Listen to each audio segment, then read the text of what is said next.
Hey guys, me again, back as promised with my first ever comic book review. Well, it's been snowing pretty hard out here, so I haven't been able to get to the comic book shop this week. We have like 3 feet of snow outside. It's most snow we've ever had in Maryland in a long time. But I do have a small but humble stack of comics ready to be reviewed. So, without further ado, let's get started. First up, Superman, World of New Krypton. I've liked this series, but in all honesty, the last few issues, and this is, by the way, this is the final issue. The last few issues have all been, it's all been politics, really. It's, Superman, its new Krypton has just come into existence. It's finding its place in the universe. And basically, Superman is trying to figure out how to get things organized and where he fits in there. It's pretty good, but in all honesty, it's kind of slowed down after the last few issues. So yeah, and this is the final one, and then this starts a whole storyline where Brainiac declares war on the planet. So maybe that'll be interesting. I do like Brainiac, so yeah. I'd say if you don't mind a lot of talk and don't mind a lot of talk, then go ahead and pick this up. Otherwise, there's not a lot of action in it. But if you're okay with that, go ahead. It's not bad, but anyway. Next up, Red Tornado. I have loved this series. Okay, I really didn't know much about Red Tornado. The first time I saw him was in an episode of Justice League, and he was cool. He was a robot who can manipulate air, but other than that, didn't know much about him until I started seeing him in the Justice League comics.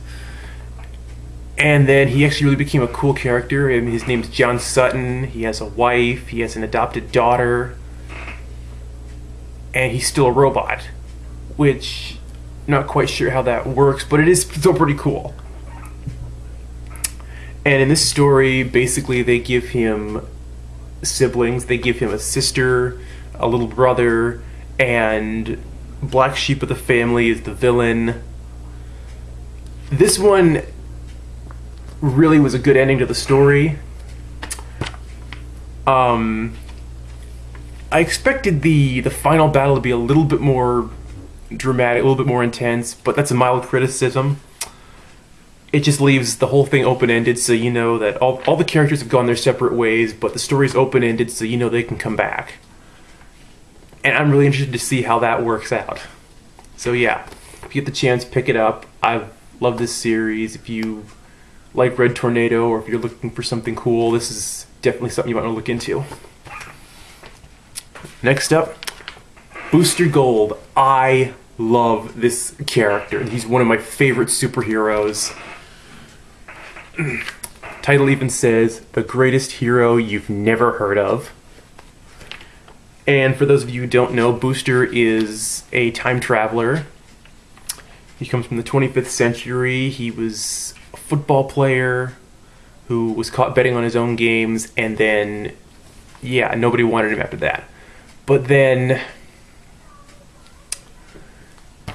he decided to go back in time and become a superhero, but he's mostly more about self-image as opposed to saving people.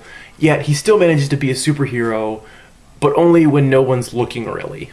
For more information, check out Justice League, the greatest story never told. In this particular issue, Booster has to go up against the cyborg Superman. There's a lot of time travel in these comics, and they go around to different events in the series, so makes for an interesting story. In this one, we also find out that his sister, who disappeared earlier in the comics, is alive and currently in Coast City at a very inopportune time. Can't wait to see how that goes out. Oh, and real quick, you gotta see this.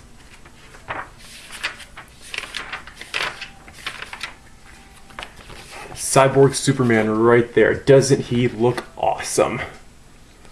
Yeah, okay, so yeah, Booster Gold. I highly recommend this book. Go check it out. Next up, The Mighty Thor. Now this is 604 and 606. I still need to find 605. Basically, in this storyline, Thor has to fight Doctor Doom, who has been kidnapping Asgardians and turning them into Universal Soldiers, basically. Pretty interesting storyline by itself, but made even better by the appearance of the Destroyer.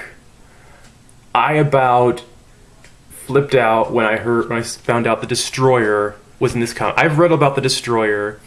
I've been having this debate with my new friend Dark Avenger 86 about this character. He referred to it as the big Doom machine. It's actually a robot suit of armor that basically fights for whoever's controlling it, and it's basically done a number on Thor several times, so the two of them get to fight each other out, and Doom is piloting the armor this time, so it makes for a really good story. This is one I specifically recommend that you check out. This is like the closest thing that Marvel has to Superman. So yes, go check it out. And then finally, last up, Blackest Night, Green Lantern number 50. I just gotta say, I've been loving the Blackest Night ever since it first came out. And basically, Green Lantern and Green Lantern Corps are essential stories. You have to pick those up. Those aren't really tie-ins. They're more like part of the actual story. And in this particular issue, the series is finally winding down. I'm still surprised that they're managing to squeeze this in because, as you can tell by the cover, they pretty much spoil the ending. Hal Jordan becomes Parallax again. I'm interested to see how that works out. I don't know how they're going to squeeze it in the little bit of time they have left, because there's like 2 issues left in the series, but it's working out to be a really good really good plot point.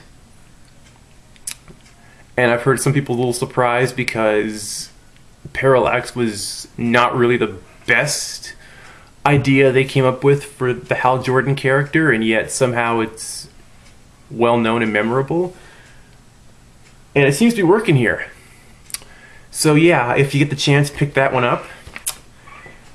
And yeah, that concludes my first ever comic book review. Let me know what you think. Give me some suggestions for... You know what? I'll get back to you guys on that. For now, you guys all have fun. I'll see ya.